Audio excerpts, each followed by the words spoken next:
Welcome to another episode of DD on the Spot. As always, I'm your host, Ryan Johnson. And before I get to our guests here today, I'd like to remind everyone that if you enjoy this content, to please give a like and subscribe down below. I'd greatly appreciate it.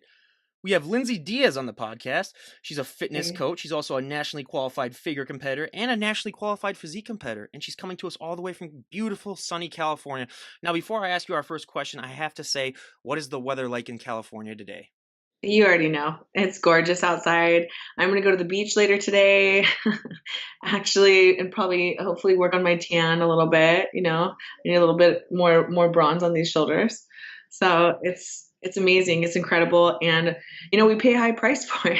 Oh, So yeah, I've absolutely. My brother moved to California for a summer, and then he came back and he's like, yeah, it's way too expensive. Like, I can't do it. So, yeah, but the weather, yeah. I mean, we're having in Minnesota our first 60 degree temperature weekend, and that's, everyone's just freaking out now because I think it's gonna be like 60, a high of like 65 on Sunday, so everyone's just going crazy. But yeah, I know. And then I got a little angry yesterday because I saw one of the people that I follow on Instagram, and she was like, "Yeah, I'm so happy that winter's finally over here in California." And she's like, and it's like, "Yeah, your worst winter's like 50 degrees at the most." So yeah, it's true. yeah. Yeah. But California, yeah, I mean, that is a great place to visit. I've been there a few times, and it is just, yeah, it's an awesome place. But going into your fitness journey, so what really inspired and what motivated you to make that change and adapt that healthy and fit lifestyle? You know what? I'm a mom of two, first of all. I've always been pretty active. My parents led a pretty good example and they made eating well and staying active a priority in our lives. Our family time was spent hiking, camping, boating, going to the beach. And that's one of the advantages of living in this great state, of course, is that you can have all of those outdoor activities within arm's reach. I mean, this is one place you can go skiing and you can go surfing on the same day if you want to.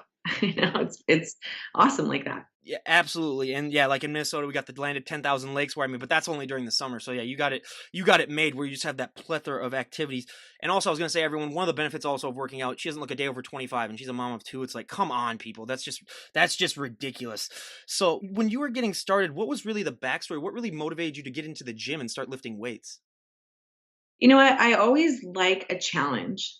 I love a challenge. The gym has always been my therapy. The gym is my go-to for my time. You put your headphones on, you tune out. I've always been a runner too, so whenever I needed to solve a problem, same thing. If I don't have the gym, I put my headphones on, I go out the front door, and I go for a run or a hike, and I just get my time for me to clear my head, to um, you know, just calm my body. I'm really in tune with my body. I've always been very holistic. I believe that when you have stuff going on mentally, emotionally, physiologically, you have to listen to those things. And so the gym is just another way, and lifting weights and touching that iron is another way to just channel that.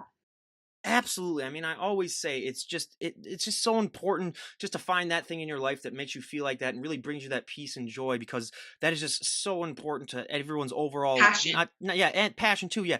Overall, your overall just physical and mental health. I mean, that can just be so important. But I always like to say, if there was 100 people in the gym when you walked in, there's 100 different ways as to how those people got into shape, whether it comes down to their diet, their nutrition, how many reps they do, what exercises they do. I mean, there's so many little things that add up to the overall package that people end up seeing. Was that a struggle for you when you were getting started to sort of find out what worked best for you? You know what? Yes and no. I think I went through a lot of changes, especially I had my first child at 19. So my body I wasn't fully grown yet. My hormones were not at their peak, and it definitely changed my whole chemistry set. So I've always, since then, and since my body went through such dramatic changes, I've always kind of have to tweak what I'm eating, pay attention to everything in my diet. I mean, everything, how much water I drink, what supplements I take. I had some thyroid issues postpartum, and your thyroid controls a lot in your body. So, my weight was up and down, and I really had to do research and figure out what works for me specifically. I always say you always got to be like basically like a mad scientist where you're just making your own concoction that figures out, what's best for your body, because everyone is just so different. And that brings me into my next question that I love to ask, because everyone's genetics are so different. what was one body part when you were getting started that really, really took off for you? And then what was one body part that really just lagged behind that you had to train to overdrive to get it to catch up? I mean, I'll give you my examples first. So my back, I mean, I don't know why. Well, there's a little reason why, because when I was going into college, I worked, jobs where I was lifting stuff into trucks all the time. And that really developed, I think, a really strong back on top of the workouts that I was doing. So I always tell people that's the one thing that looks like I can compete. Where if they saw me, they'd be like, oh yeah. But then as soon as I turned around, they'd be like, oh, he's got a little bit of work to do. So yeah, my back, but I'm also 6'3", so my legs are just shot where I mean I have to train them into overdrive just to get them to look like any semblance like I work out. Like I'm one of those guys where you look at me and then my legs are not nearly as big and you're like, oh, he must never lift legs. And I have to yell and be like, I do lift legs. I'm just trying my hardest. Like, come on, people. It just, I mean, I always had that natural like pitcher's body where you're just long and lean and you don't really have that much. You're just super lean. So that's been a big struggle for me. But what were those body parts for you when you were getting started? That's a really good question, Ryan. I think my arms came in first, my arms and my back. We can see that. Yeah, exactly. My upper body was just so built. Part of it, I think, was from carrying my kids. I really do. I think just picking them up, and I always had, a child like wrapped onto me in like some type of baby carrier for God, 2 or 3 years. Maybe even 4 years. And just imagine that weight is incrementally increasing and you don't notice it on a day-to-day basis. But then sooner they're like 25 pounds that you're adding to your body and carrying around. And then my legs lagged a lot.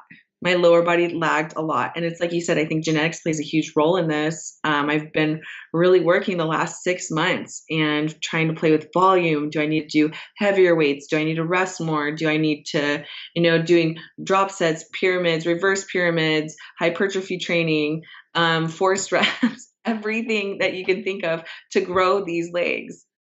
I always say, calves are my biggest pet peeve because that is the ultimate genetic thing where I don't care what anyone says.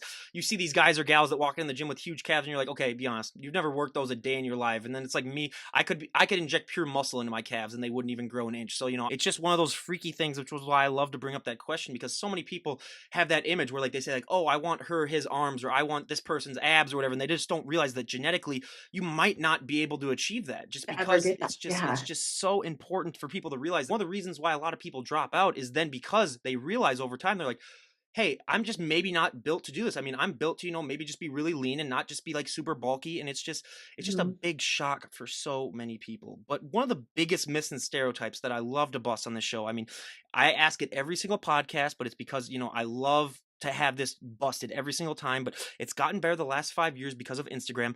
But there's still so many women that have that fear where if they pick up one weight, do one push-up, do one pull-up, they're just going to hulk out and put on 50 pounds of muscle overnight. And I always say to that, you would become the first trillionaire, first of all, because everybody and their brother would want to know what you were doing and they would line up in droves and you would be the greatest scientific discovery of all time. Like they would probably like drag you into like a lab and take out your DNA and like store it someplace because they didn't need it for like future generations. But I always say, that is such a myth and I love busting that every single time. Did you ever have that fear when you were getting started? But even if you didn't, I mean, I bet you hear that still all the time. How do you like to respond to that? That's really interesting. It's a crazy misconception, first of all.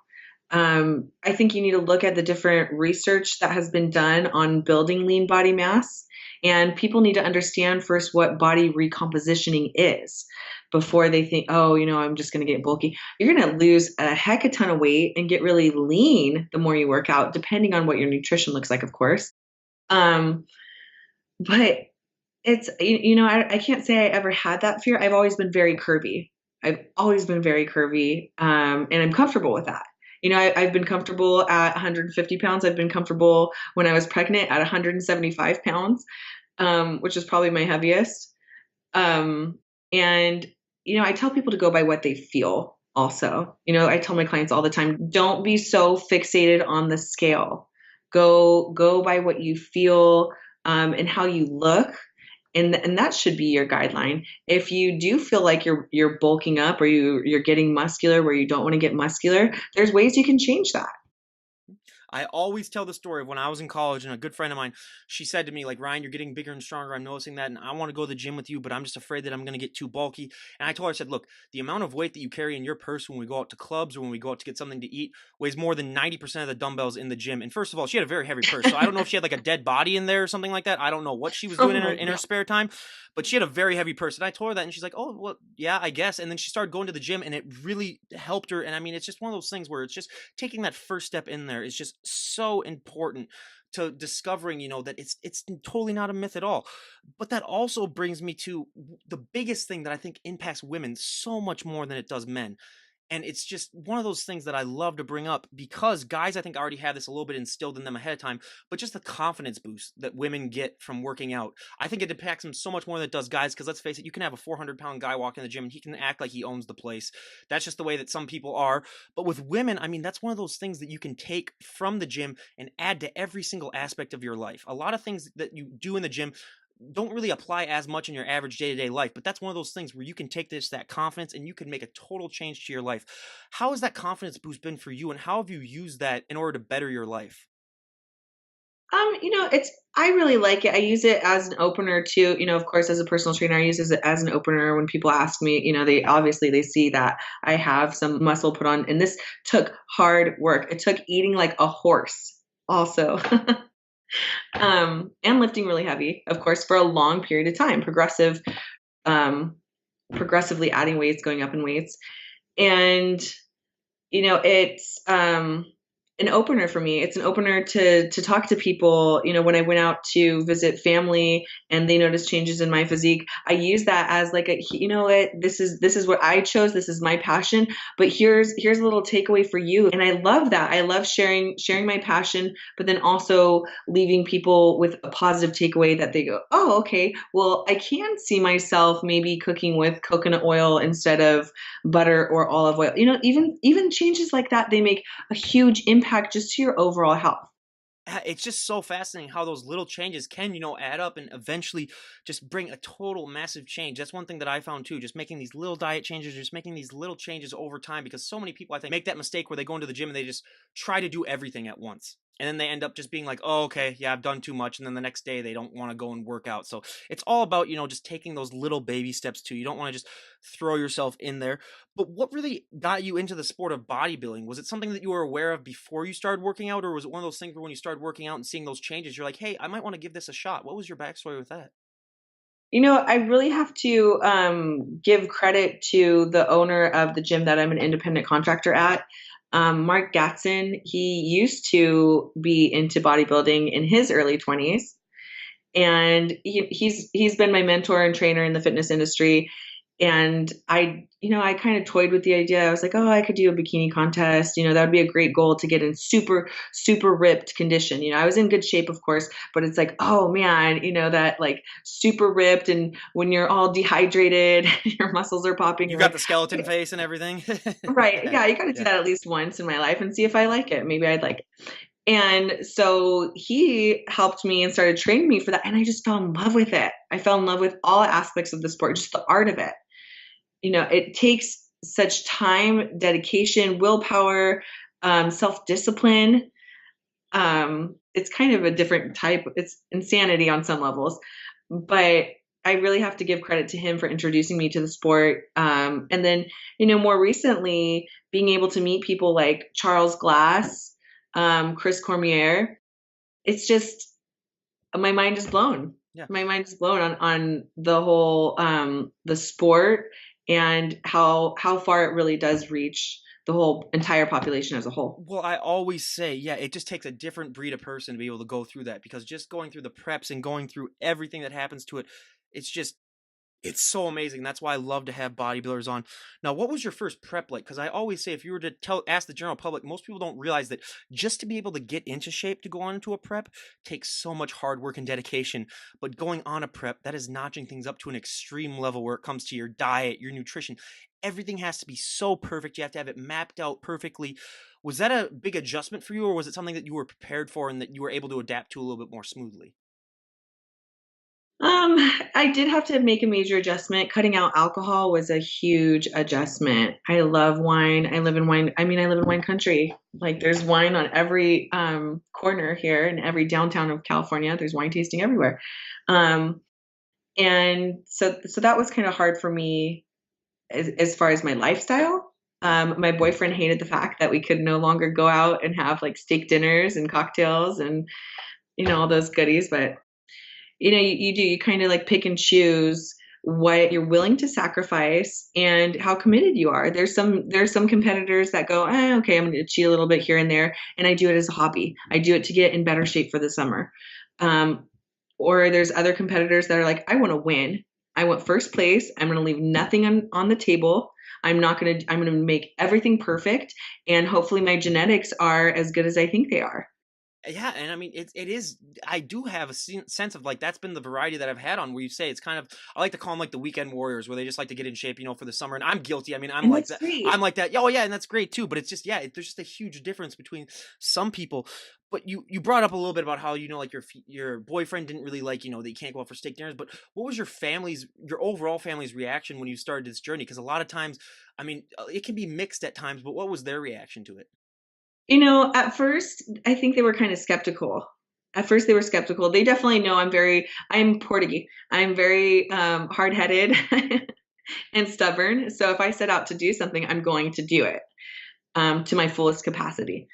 And so they were supportive, but they didn't really know what the whole sport of bodybuilding entailed. Mhm. And it was awesome. My second show in San Jose, my mom came out, brought my daughter, and so it was good having that support. I don't know if I'd do it again because and have family out again because it's hard. That's when um your adrenaline is going and you can be your most anxious and they're really supportive. To answer your question, they're really supportive and loving and love me no matter what. So And that's just so important because like with me and my fitness journey, I started out all by myself. Like obviously, I just wanted to just do it to get in shape, but and then finally getting like a friend to go to the gym with me and just to have that motivation. I mean, that can help out so much. So that's why I always say, I mean, just find someone or something that really helps you out because trying to do this on your own, I mean, bodybuilding is hard enough on its own. So if you're trying to do it by yourself, I mean, it's almost impossible. We've had a few people that have tried it and it's been like mixed results, but yeah, so I would just say just find that support system and hold on to it. But one of the fun questions I always love to ask, because as you can tell, I'm one of the palest people you'll ever meet in your entire life. Being from the Upper Midwest, well, Minnesota, yep, yeah. I either get burnt to an absolute crisp, or I just nothing happens. Never get tanned a day in my life. So, what is that experience like for you when you get to put that tan on and you see like everyone looks like they're dipped in chocolate?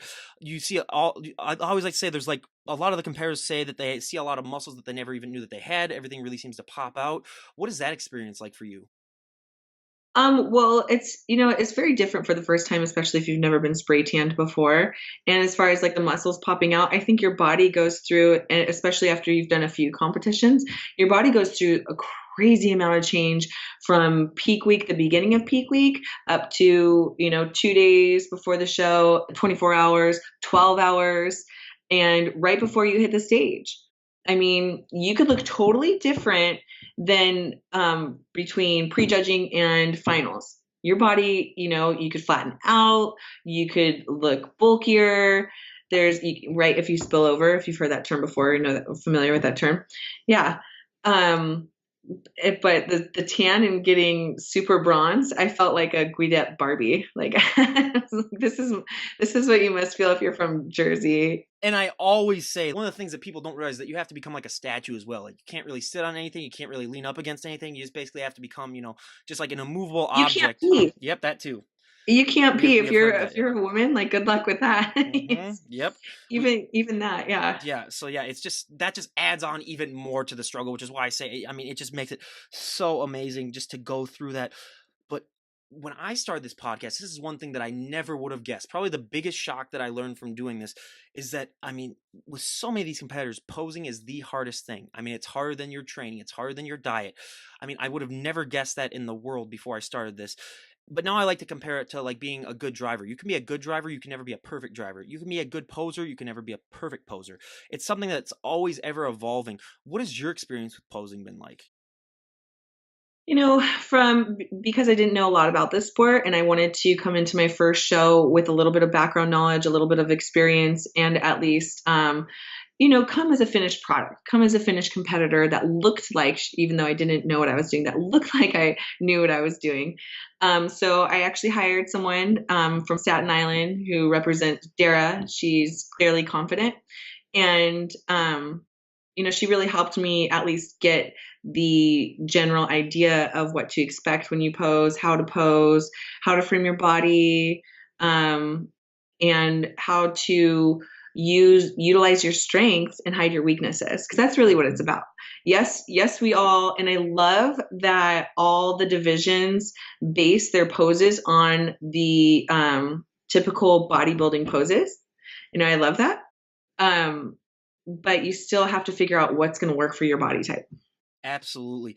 So, what poses do you think work best for your body type, and what is your favorite pose to do, and what is your least favorite pose to do? I like to do my front model pose because then I can get my waist looking the smallest. I get to definitely move my skeletal structure in a way where I do look fuller up top, and I like to show off my abs. I've trained my core so hard, so it's a nice pose for that. And then also the front model pose, you can bend the knee, you can stretch your leg out straight. So having my legs being like my weakest point, I like to use that front pose to kind of make them look larger and more symmetrical to my body. Like I say, I mean, it's kind of like an illusion too, where you just have to make everything look a little bit bigger and more proportioned, and that just takes such an art. And we've always heard stories about, like how some of these posing sessions, they hurt more than than your workouts will. I mean, just because you're trying to just get everything perfect and everything working well, and Mhm. it can just be so tiring. But you used to be a figure competitor and you moved up to physique. How has your posing changed? Because figure and physique has clearly a distinct difference when it comes to posing. Right. So the main difference is you have heels in figure and you have no heels. You're barefoot in physique. But physique has a lot of the more bodybuilder ish type posing, which can be fun as long as you kind of learn also what you look best as, when as you pose and you go through the different poses. I think the hardest thing for me in physique was the routine. Mhm. I just did not, I just wasn't prepared, and I'll admit that.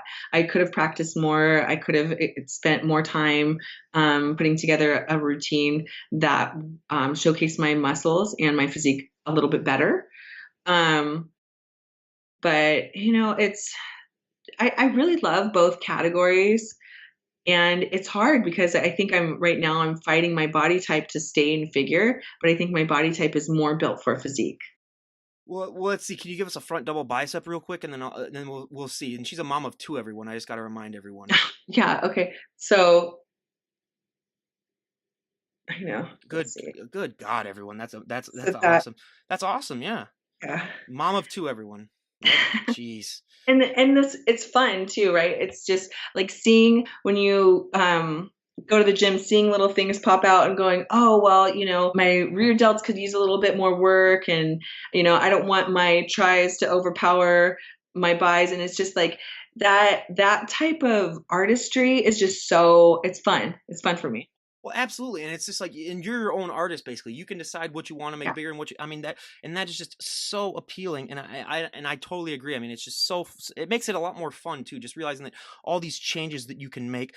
But the question that I ask all of my guests that come on the show, whether they be my bands or my health and fitness people, for my bands, I always ask, what's that feeling like? Going on stage and performing live in front of hundreds to thousands of people. And I also asked that for my bodybuilders. What is that experience like for you, getting to walk on stage and show off all of that hard work that you've worked months upon months for? It's amazing. It's exhilarating and there's such a rush. And I think that's part of it too for me. I'm a thrill seeker. I love adventure. And so that type of rush, there's very, I don't know, there's very few other things in life where you get that sense of, spotlight and basically like you're strutting your stuff, you're showing off, you are showcasing what you've taken months, sometimes years to hone in.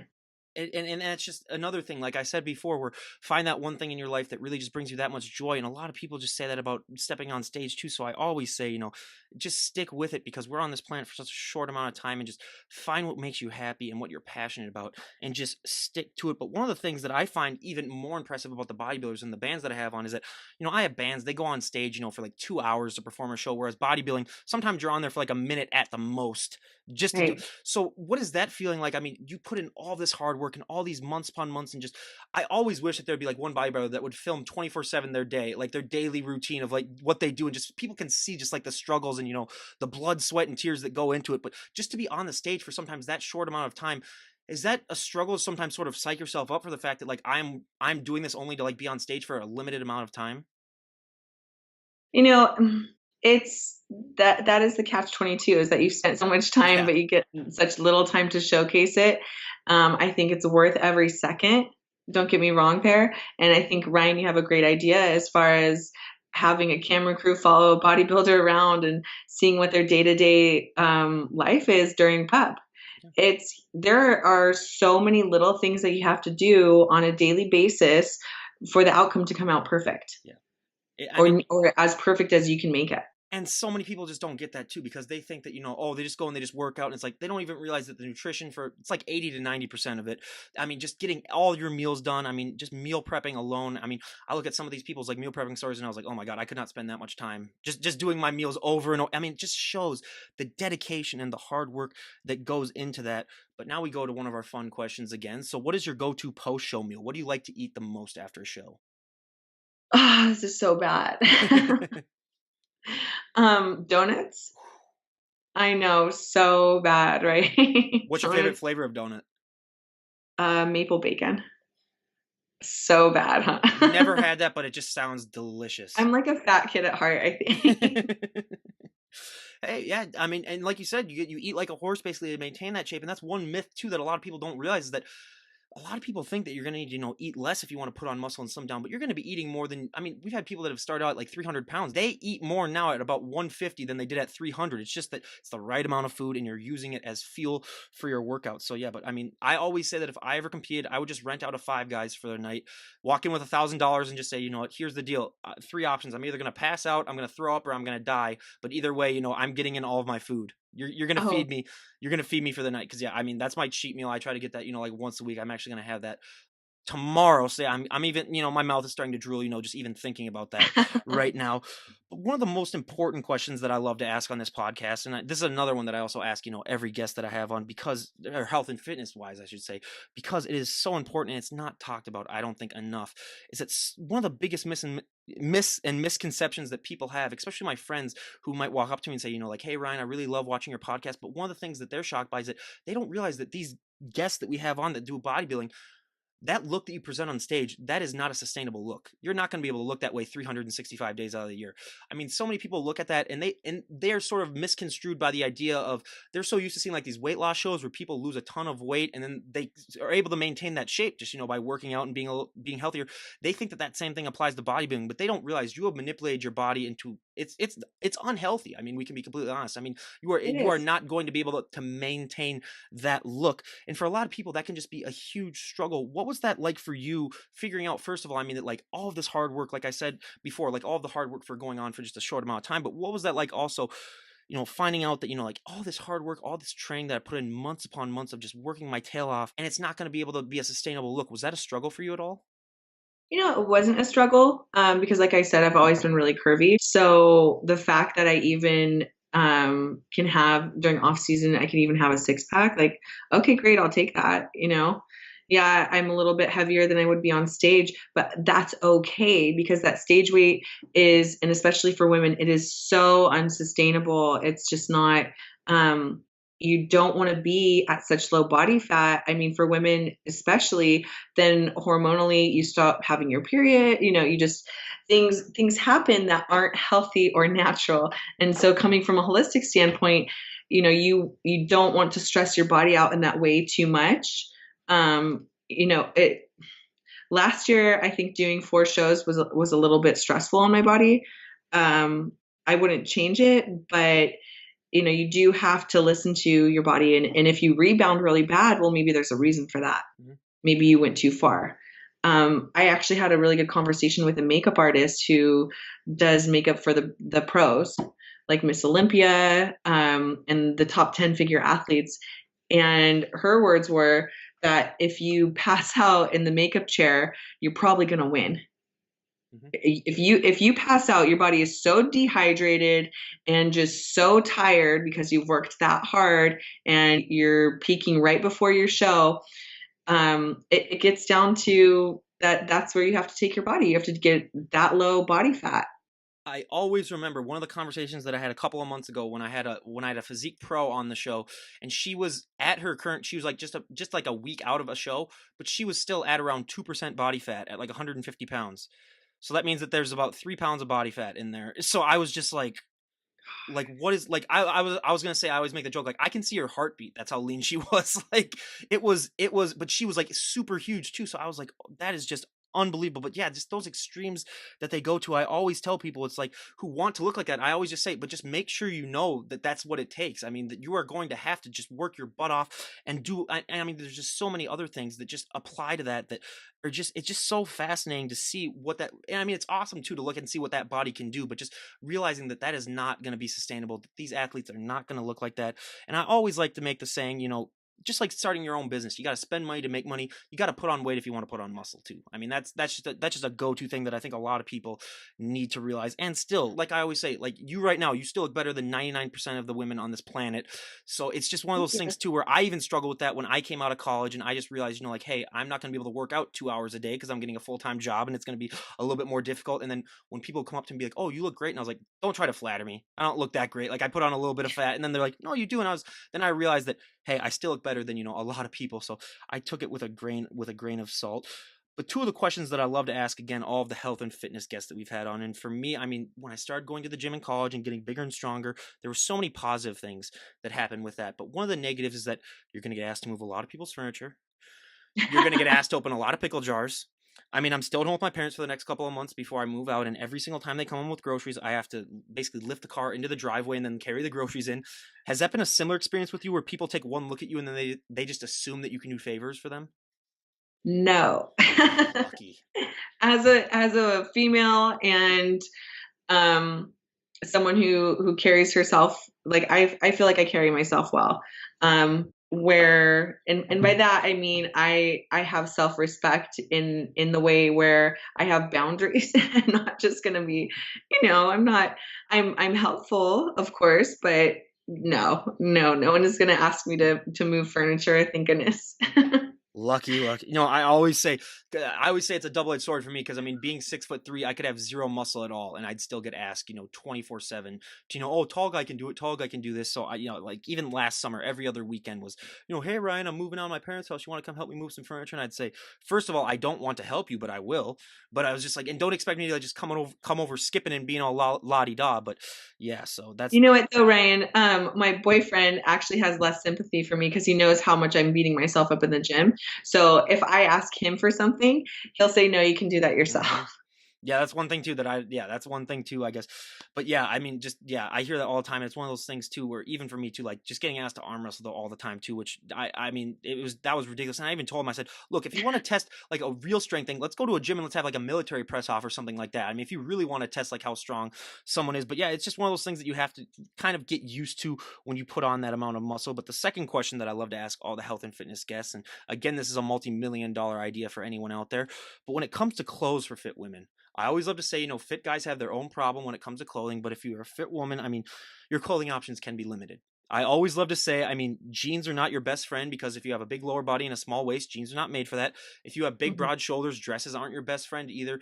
What have been some ways that you found that you're able to compensate for the fact that your clothing options can be limited?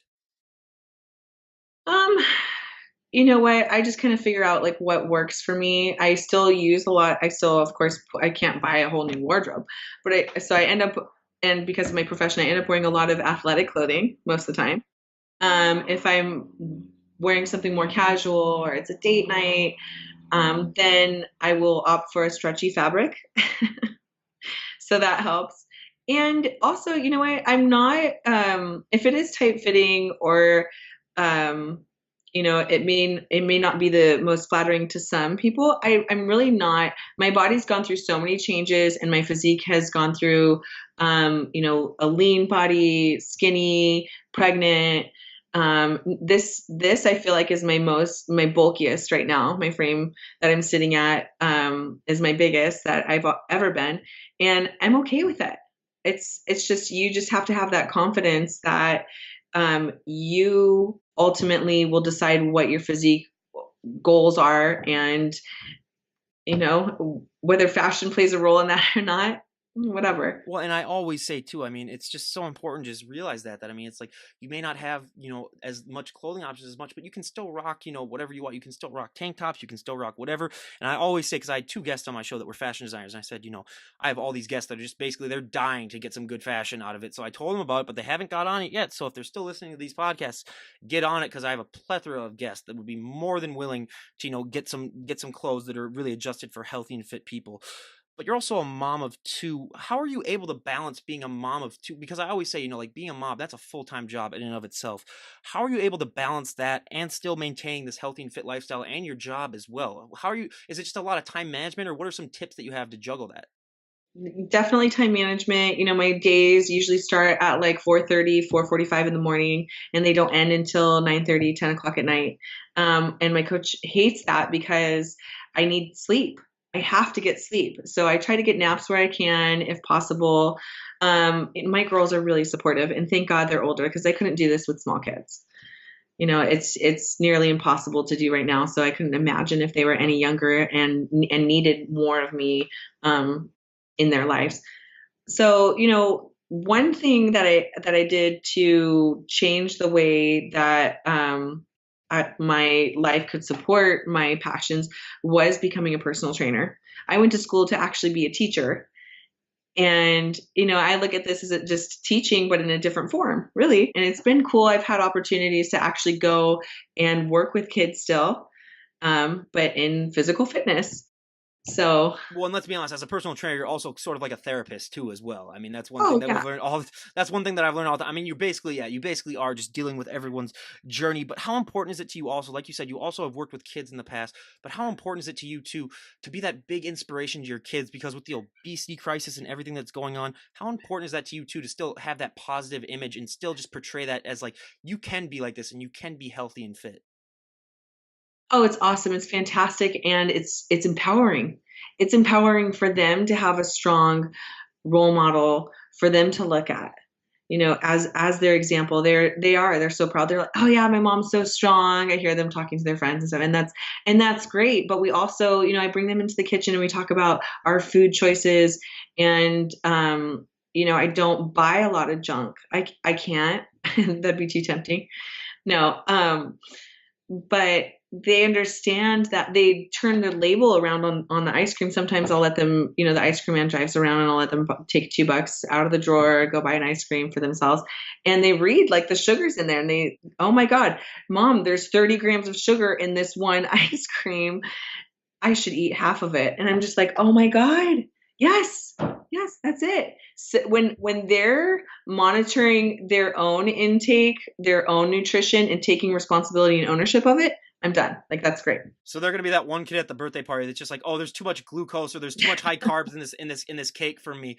No, but I always say that's just so important too, just to get them adapted to that early on, because it's been proven that, I mean, if you have healthy and fit parents, you are vastly more likely to take that into adulthood and to adapt those techniques. So I mean, and that's just so awesome that you're instilling that in them. But now we go to our audience favorite and my personal favorite part of the podcast, the questionnaire, where we're gonna ask Lindsey about a dozen or so health and fitness questions, and sort of more of like a getting to know you, and we'll see how her answers stack up to all the other guests that we've had on the show. So for our first question, what is your go-to workout song at the moment?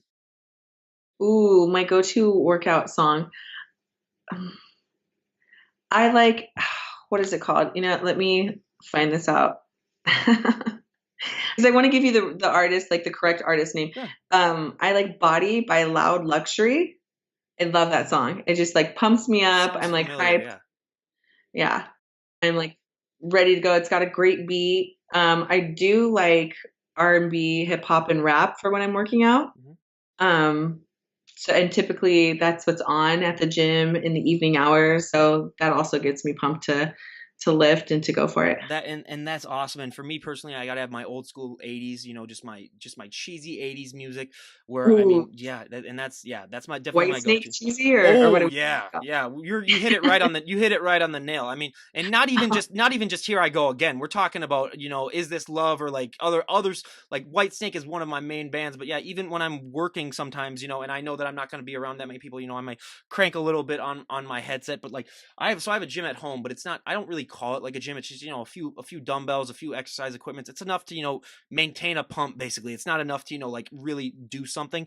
But so I work out there, about half the time. Then half the time I go to a normal gym. But I have a problem. So when I go to a normal gym, I'm one of those people where I got to wait for the beat to drop before I start working out. So like I've had times where I'm doing like a lat pull down, and I've had guys come up to me be like, "Hey, dude, are you all right? Did you like pull out your back or something like that?" And I was like, "Oh, just waiting for the beat to drop." So I'm known throughout my gym as the guy that waits for the beat to drop when he's working out. But hey, I'll take it. That's I so yeah. love that. I love that. Yeah, yeah, and it's one of those things too. I mean, where it's even been proven. I've read a few articles that say like if you wait for that, just because your adrenaline, it can really help with some of the lifts. So yeah, Mhm. anyone out there, I definitely recommend giving it a try. But for our second question of the questionnaire, out of all the celebrities on the planet, and when I mean celebrities, I mean health and fitness. I mean movie stars, athletes, anything. If you could work out with any celebrity, who would it be? Ooh, if I could work out with any celebrity, I think it would be cliche of me to say The Rock.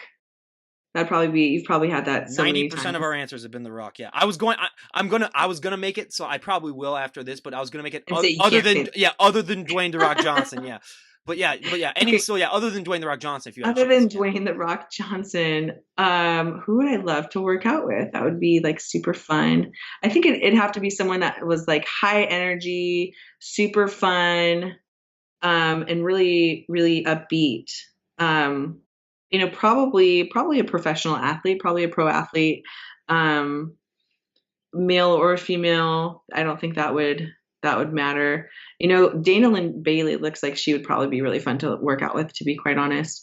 Um, she opened up one of her gyms. I went to school in Mankato, in Minnesota, and she opened up a gym down there. But it was the year after I graduated, so I wasn't able to go down there and like because then she had like a thing where like she went down there for like the opening day and she like worked out there and she like answered people's questions. So I wasn't able to go down there. But yeah, that would have been really cool. And she's definitely one of those people where I mean everyone always looks up to her. So yeah, she would be definitely great. For me, it would just be Arnold, just because it's Arnold. I mean, just let and I oh, hell yeah. and I would always love to hear him yell at me in his Austrian accent. That would be like the greatest thing ever. Like I would pay just to hear him. Yeah, I mean that would be hilarious. But What would now, he sound like? What would he sound like, Ryan? fine. I usually just put that weight down or something like I can't do a good Arnold. But yeah, that would be hilarious to hear him talk. But now, out of all the celebrities on the planet, if you could train any celebrity, who would it be? Ooh, that's a good one too. If I could train any celebrity. You know what? Maybe J Lo because she seems like she works out, so she seems pretty serious. And I like athletes. I like to train. Let's be honest right now with personal trainers. They have a broad Yep. clientele. So I have a lot of people that come to me that just they don't want to like really totally recomp their body. They just want to be healthier, and that's awesome. But I love it when you get like that athlete that comes to you that's just like, okay, I really want to hone in on this. I am good over here, but if you could help me in this area, and it's so specific, it's so body specific that you're like, okay, yes, like we have really set goals. I know you're going to work your ass off, and you're going to show up, and you're going to be ready to work. Mhm. It's like being a car salesman and seeing someone that obviously has a lot of money walk into the lot. Basically, is what I like to say when you see like an athlete come in, where you're just kind of like, oh, I got to go gravitate towards this person. But yeah, I mean, and that's so awesome. But now, out of all your followers that you have on Instagram, what is one thing that you think they would be surprised to find out about you if they met you in person? Oh, that's a tough question. Um, Surprised to find out about me. Um, uh, I can make the world's best sandwich. What kind of sandwich? Ooh, like an Italian sub sandwich with homemade pesto. It's got to have like Dijon mustard, fresh provolone, salami, mortadella. Oh yeah, pepperoncinis, oregano, all the good stuff, olives, red onions, best For sandwich. everyone out there listening, that's what we like to call marriage material in the real world. If she can make you a very yeah oh, yeah that and that's awesome. Yeah, that's I mean I always say for me too, like a good PB&J or anything like that is just willing to go. And that sort of leads us into our next topic that I love to talk about is what is one item that you always need to have in your fridge? Um, well, before it used to be almond butter, but now that's dropped. No more almond butter. One item that I have to have in my fridge, mustard. Another one, everyone. I gotta say that has been the most shock. Actually, other than the posing thing, where I never realized how hard that was, but the mustard has been the most shocking thing that I've ever learned. I would have never guessed in a million years that bodybuilders just basically live off mustard when they're in prep, especially. Yeah, but I always say if you have to put your mustard or your egg whites on chicken, you might want to reevaluate things and just say, where did I go wrong? But here's the thing too. I like to say to people is that for everyone out there, it's not like that Heinz mustard or that that mustard that you see the generally. It's the healthy type of mustard. They're not just dousing it in like the fatty mustard. They get the good stuff. Yeah. The grainy stuff, you can still see the seeds. Yeah, the Yeah. grainy. Yeah, absolutely. Yeah, I had some of that before. I mean, I'm still a team ketchup guy, but yeah, that's been definitely my biggest shock. But now, if someone were to walk up to you and say, we made a decision, Lindsay, you can change one thing about the sport of bodybuilding, and everyone would go along with it. What would be one thing that you'd like to see change about the sport? I would love for them to, and by them I mean like the judges, like the IFBB and NPC judges, I would like for them to change the direction of the extremity of the sport.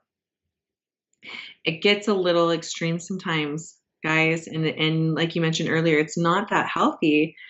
But there's always going to be someone that's more competitive than the next, that's willing to go further, do more than the next competitor. So it's it's tough. That's a tough one. Yeah, I mean, I just posted my podcast today. I had with Katie Lee. I don't know if you know who she is, where she's a physique competitor, and she was saying the same thing about how it's tough. How like every year they seem to change. Where it's like we want a little bit more of a buffer girl, or we want a little bit more of a leaned out look. Where it's so hard to sort of realize what they really want, because if it's ever evolving, then you are going to have people even go to the more extremes where they're like, oh, they want it like really big this year. I'm just going to take it to a whole new level. Or where if they want it really small, then it's like, oh, well, then I'm just not going to eat. I mean, it's just so that I wish they would have like a defined look where they would say like everyone, this is what our model is going to look like. So just try to look. I mean, but it's just so hard because it's human judgment too. Now, believe me, being a baseball pitcher, I've dealt with a plethora of crappy umpires where I just want to just say human error can really really suck. I'll be the first one to say that. But so yeah, that's one of those things too. But for me personally, I mean, I would like to change also. Just don't go to those extremes, people, because I realize that a lot of people just have that edge and that drive, but it's just I would always like for them to have hindsight and be like, what is this going to lead to me in like 5 years from now? Like, how is this going to affect my health to the extreme? Right. Just because I think people don't Right. have that hindsight just to realize that. So that is definitely one thing that I would change if I could. But now we go to the fun part of the questionnaire. What was the last TV show that you binge watched? Ooh, there's this one on Netflix called The Ozarks, Yep. or Ozark. Maybe it's just Ozark. And yeah, that's definitely binge worthy material right there.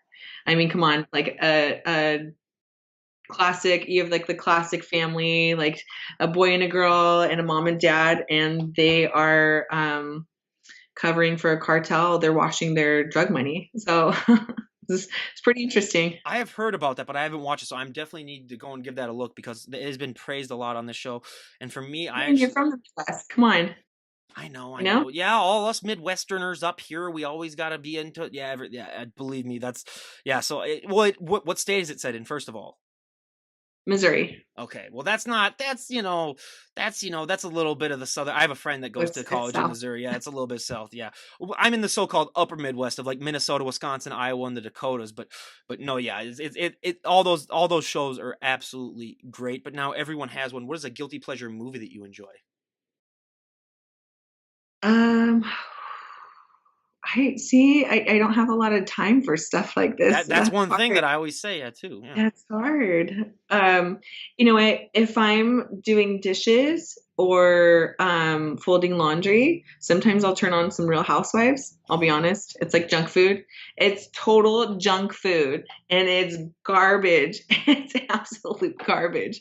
But I don't know why. I just think, and maybe it's being a female and seeing how other women treat other women. And you're like, where did where did you learn this? How are you doing this right now? If we're gonna go like guilty pleasure TVs, I'm not gonna lie. You mentioned it a little before, but Jersey Shore. I'm in the perfect age demographic where I'm 24, so I was in high school when that show was the biggest thing on the planet. So if I ever see, it's one of those things where if I ever see that TV show on like reruns or whatever, and I know I have some free time, I stop whatever I'm doing and I watch it just because It's that's like a car crash, yeah, right? You just yep. can't look You just away. can't look away, and you look at all these people, and you're like, God, and you realize how unfair life is that those people are now multimillionaires while you're just like if I acted like that, got millions of dollars, heck yeah, I'd step into that. Yeah. So You know what? We live in the United States yeah, it's true. where someone like Cardi B can trademark her what does she say? Oh, Yeah, like yeah, yeah. she trademarked that. Or like Kardashians, you can have your butt insured for like it was like $100 million or something like that. That can't be real. It's something like that. It's some ridiculous amount of That money can't that she had be. her butt insured, and I was like, okay, first of all, don't get implants because yeah, then that's another thing too, like where people just do that and then they think like it's like people can notice when you're doing that fake stuff, especially around like your butt and stuff like that. So that's a whole different topic that we could get into. But now to the final questions of the questionnaire that I love to ask. If you could go back in time and talk to the 18-year-old versions of yourself, what would be the best piece of advice you would give her? Ooh, don't be so naive and trusting of others. Live open and free, but have clear boundaries with yourself and other people. Have self respect first, and then make your decisions, or then you can go from there. But you have to have a solid foundation of self respect and be honest with yourself about where you are in life, what you're engaged in life. um you can't we're our best self deceptors. We really are. We perceive one thing as reality when it can be totally different. So Yeah. yeah, fine tune, sharpen that lens on the world. Oh, I couldn't agree with that more. For me, it would always be, like, you're not gonna be able to please everyone. Like, don't stop trying to be such a people pleaser because that's what I was. I wanted to make, everyone happy. Just realize not everyone's gonna dig that vibe, and that's okay. But now our final question of the questionnaire: if we were to talk to you a year from today, where would you like to be at in life? I mean, where would you like to be at in bodybuilding? Where would you like to be at professionally? What are your goals for this remaining year and also coming up into April next year? My goals, oh, God, I definitely I believe in the power of intention. And so the beginning of this year, I did make a list of my goals, and I haven't yet. I still can, I guess, make a vision board. That's supposed to be, something that will also help to materialize your goals and help them come to fruition. Um, I definitely this summer I'm going to go to the USA's and look for my pro card. I definitely want that. That's a huge goal and related to this podcast. Professionally as a personal trainer, I want to be certified in more. I want to become a specialist in more areas. I think yoga, Pilates, the what I call the gentler forms of fitness Yep. are trendy. And it only helps me if I broaden my scope in the industry. um, and then I also, I just actually engaged with a web developer, so hopefully I will have more of an online visibility and presence Yeah. a year from now. Well, and that's totally awesome. And once you do, let me know, and I'd love to give it a shout out. But other than your Instagram, if anyone like has any interest in getting some advice for you, or they need a personal trainer, because we do have a lot of guests in the California area, and our one of our big demographics I think is California listeners. Where could they get a Oh, hold of awesome. you other than Instagram? You know what? It's mainly Instagram right now. Okay. It's Instagram, DM me. It has, I believe my email address is actually on my Instagram account. And also custom workouts. All right. That's the gym that I represent. That's the gym where I do most of my training out of. And Custom Workouts has their own site. They're out of Santa Maria, California. And just reach out. I'll leave a link to all that stuff down below. And lastly, is there anyone that you'd like to give a shout out to before we wrap things up? My sister. Yep. I would love to give a shout out to my sister. I'm going to coach her for her first bikini competition. So she's getting ready to feel the pain of prep and understand what it takes to go through all the physiological changes that a competitor goes through. Now, are you going to be like a Jillian Michaels type personal trainer with her, or are you going to be a little bit more of the softer side? There's no softer side.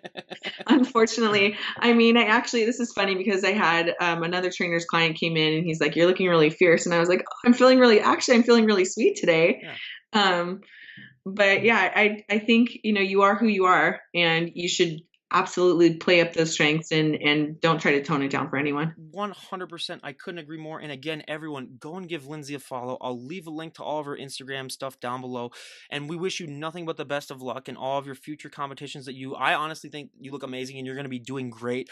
But definitely let us know, of your current progress. I mean, I'd love to have you back on again. Maybe we'll set something up in some months from now and we'll get you back on maybe before a show or after a show. But again, thank you so much for coming on. I really, really appreciate it.